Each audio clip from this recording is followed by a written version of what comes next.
Welcome to Hiraya Spotlight, where we bring you the stories behind the storytelling, the characters, the creators, and their visions and dreams. Today on Spotlight, we have Borealis, an award-winning Canadian movie. And all the way from Canada, we bring to you an exclusive live interview with the movie's key creators. Our first guest is the very talented and multi-hyphenated Jonas Chernick. Aside from acting, he also co-produced and wrote the material for Borealis. We are very honored to welcome Jonas Chernick here at Hiraya Spotlight. Hello, Jonas. Hey, hi. Thanks for having me. So glad you could join us today. It's my pleasure. It's early in the morning here and it's late at night there, but we made it work. Yeah, we did. Before we get to the questions, I just want to say that I personally really enjoyed Borealis. And a huge part of that is, of course, your performance and because you wrote it, the writing. Well, thank you very much. I appreciate it. It's very exciting for me to know that people elsewhere in the world are watching it because sometimes it can be a challenge to get your little independent film out into the world. So it's great to know that a Canadian story like this can resonate and be meaningful to people as far away as the Philippines. Yeah. So can you tell us a little bit more about that? Can you tell us about the screenplay and what inspired you, the story behind Borealis? Well, the story actually came to me from Sean Garrity, the director of the film, who you're going to talk to next. He and I have made several films together over the years. We are collaborators. And he had an idea for a film that he pitched out to me and said, "What do you think?" And I loved the idea so much. And it was very simple. It was just one sentence, really, one idea of a father and I think at the time it was a father and a son, and they go across the country and try to see the Northern Lights while the kid's going blind. Mhm. And it stayed with me for years and years and years. And I'd always say to him, "When are you going to make it? When are you going to make it? When are you going to make that film?" And eventually he just said, I said, "If you're not going to do it, can I write it?" Mhm. And he said, "Sure." And around that time, he also made a short film version of the movie. So he made a short film called Blind. Yeah. That's the same story. And Yeah, I actually saw that. I think it's on YouTube. it's on YouTube. So while he was making the short film, I was writing a feature that was a very different version of the story. Mhm. So it's very interesting. We have this short film that came from Sean's mind, and then we've got the feature that I wrote, but that he directed. So it's really just been with us for a long time, the idea. Mhm. Okay, so for me, what makes the movie work is really the performance and the casting. So Hmm. the casting is the movie is so great from yourself to Joey King to Kevin Pollack. You guys were all brilliant. But can you tell us more about the casting process? Were there any other actors that you considered for the roles? Um, we got really lucky. So Kevin Pollak and I had done a couple of movies already together. So I knew him. So I was able to just call him up and send him the script, and he just loved the character, and that was easy. We never really looked at anybody else for that part. The role of Aurora, we got really lucky because Joey King is so amazing and has since become very famous. So when we got her in 2015 to be in the movie, she was well known. She'd worked for a long time. She'd been on shows like Fargo, and she was Ramona and Beezus. So she had been working for a long time, but she wasn't yet a superstar. And so we were very lucky to offer her this movie right before she became very, very famous. Now, we would never be able to get her to be in our movie. She's far too busy doing giant franchise films. Um, and she was incredible. She won several awards for her performance, and I'll never forget the experience of working with her. She's amazing. Uh-huh. And the other thing I noticed was that the chemistry between you guys, it's just, I mean, it's perfect. Was that something that you had to find like midway through the production of the movie, or did you just hit it off right away? We got pretty lucky. We hit it off right away. Joey is a very open person. She's very open-hearted. And when she arrived in Winnipeg, where we filmed the movie, the very first day that I spent with her in prep, we talked about some of the things in the movie that her character does that Joey's never done before. For example, play blackjack. She'd never played cards before. She didn't know how to play cards. And her character in the film smokes marijuana. Uh-huh. She she had never, she was 15 years old, 14 years old. She'd never smoked marijuana before. So she didn't know how to hold, how to light, do any of these things. And so we spent the day kind of not actually smoking marijuana together, Let's make but that clear. let's make that very clear, but practicing how you would flip a lighter or how you would hold a joint or things like that. And it was hilarious. We spent the day doing gambling and smoking, and right away she just opened up to me and we connected and got along really well. And she brought a really beautiful energy to the film. And every day on set, she would teach me about modern music and the dance moves. And I felt like I had it was very much of an uncle kind of relationship, you know? Relationship. Yeah, Yeah. that sounds really fun. What was the most memorable part of the whole production for you? Oh, there was so much that was memorable. I think, you know, the end of the movie, without, I don't want to give anything away, but the movie is about trying to get to this place in northern Canada that's way up near the Arctic Circle, and it's an actual town called Churchill, and we couldn't afford to actually go there to film the movie because it's too expensive to go to Churchill. It's very difficult to get there. It's very far away. So we had to find a way to film this in Winnipeg. Winnipeg is a city of about 1 million people. So it's not huge, but it's not small. But we couldn't find anything that looked like Churchill. We needed something that had this very peculiar, very specific Northern Canadian look. And I was very upset about this. And I remember my mother, who lives in Winnipeg, saying to me, well, you know, you should try the Winnipeg Zoo. They have a new exhibit. It's called the Churchill exhibit. I said, what? Perfect. Went to the zoo with Sean on a weekend during production, and we went, and it's a polar bear enclosure. So they've built a habitat for polar bears, and they've made it look exactly like Churchill. The rocks, the plants, the water, like there were certain areas you could look, certain angles you could look, and it just looks like it goes on forever. So we made a deal with the Winnipeg Zoo. They let us inside the polar bear enclosure for 2 nights to film the final sequence of the Without the movie. polar bears, I assume.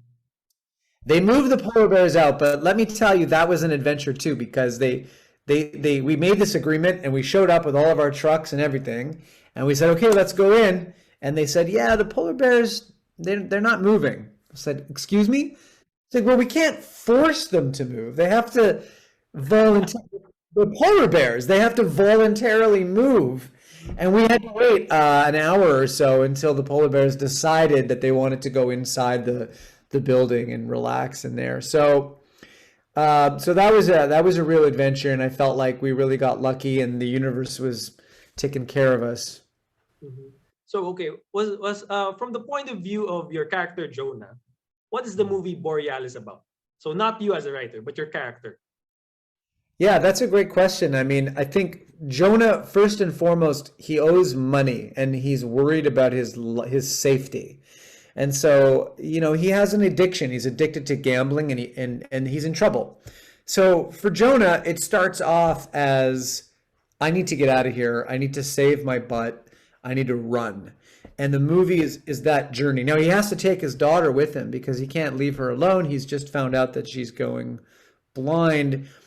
And at first, I think bringing his daughter with him is an annoyance. It's not something that he's in any way looking forward to. It's a conflict. But the movie, the journey of being with her starts to open his eyes in new ways. As she is losing her vision, Jonah, in many ways, is gaining his vision, and he's seeing his life in a way that he hasn't before. And so the movie, from Jonah's perspective, is really about finding his daughter and seeing his daughter for the first time, having lived a whole life where he was just kind of looking the other direction. Well, of course, you wrote the movie, but as an actor, what struck you the most about the story and the role? I loved the ending. I was in tears by the end. Oh, well, that's great. That's the hope. And when Sean, my director, first told me the story of the movie, he had the ending already, and it was it was the first time that I ever wrote a movie backwards, where I knew what the ending was going to be, and so I tried to construct a story in reverse that would be the best story to lead us to that ending. And it was a really interesting exercise for me as a writer to be able to write a story that way, knowing that I had this great ending to hang the emotion on. And I couldn't get that ending out of my head. That's why it stayed with me for years and years and years until I finally said, Sean, you got to let me write this thing. We got to tell this story. It's a great story. So it started with this just tragic, beautiful ending. Yeah, and yeah, you're talking about the ending, right? I remember the closing credits.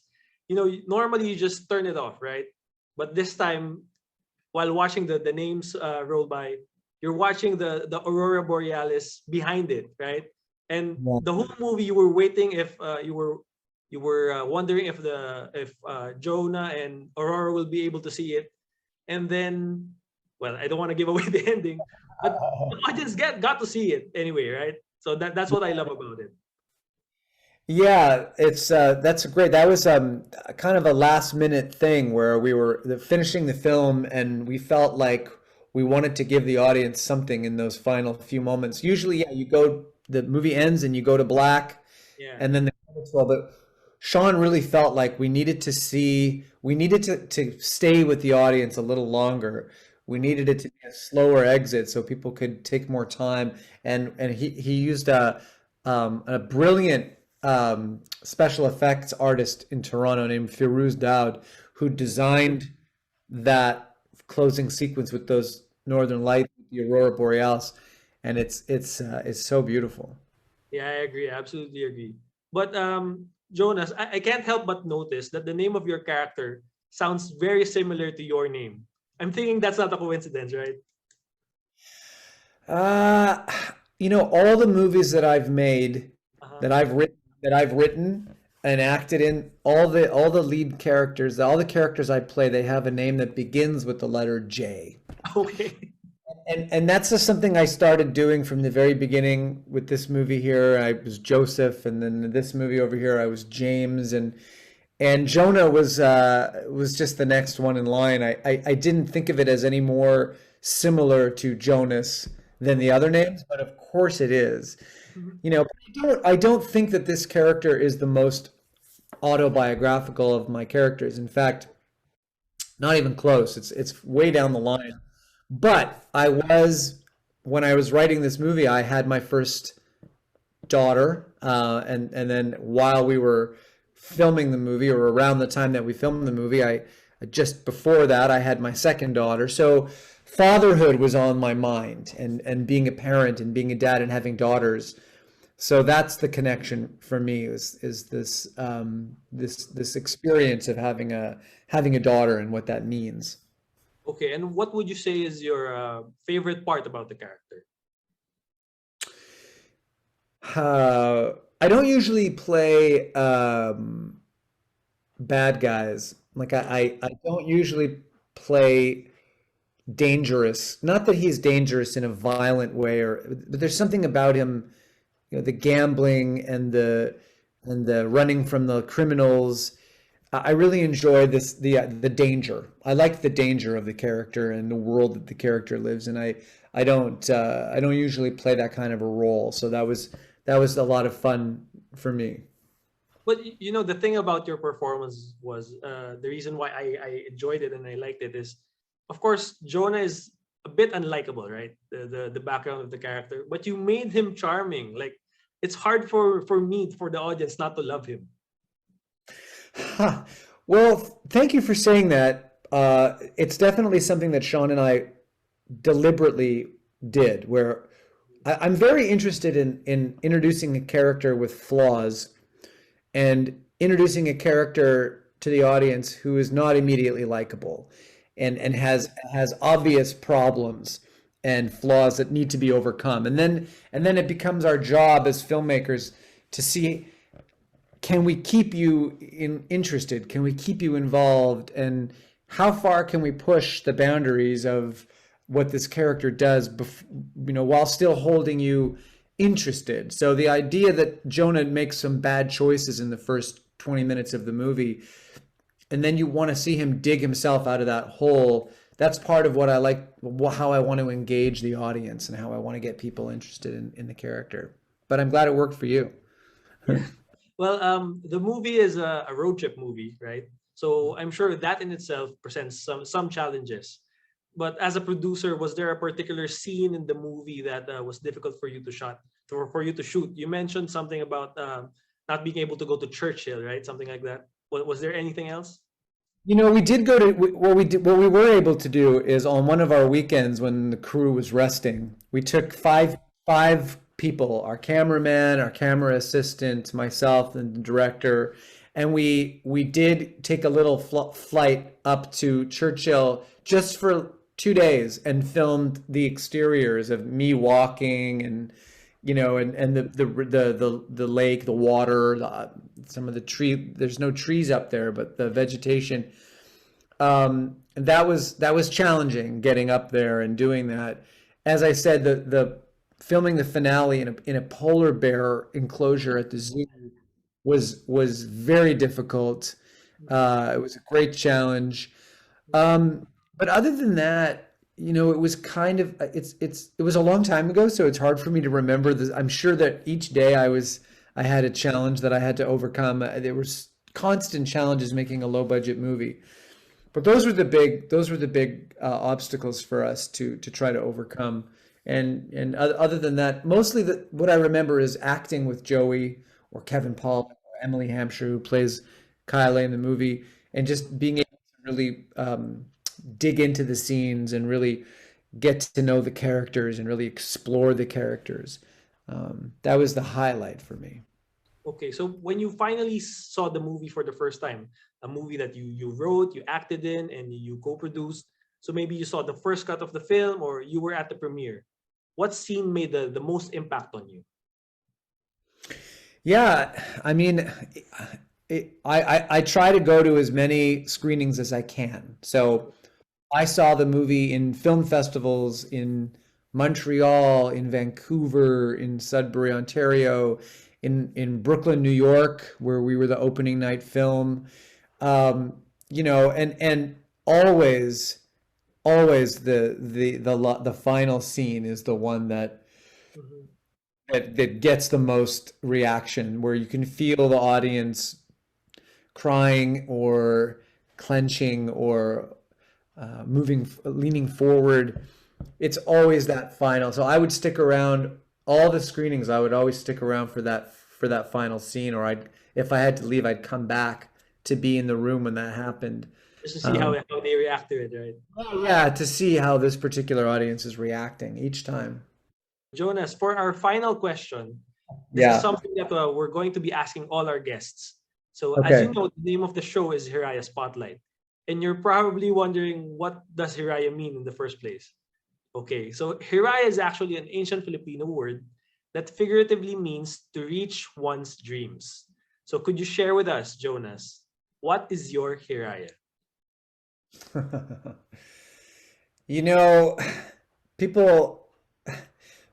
People don't like to hear me. I sometimes I hesitate to say this, but I really feel like I've lived my dreams.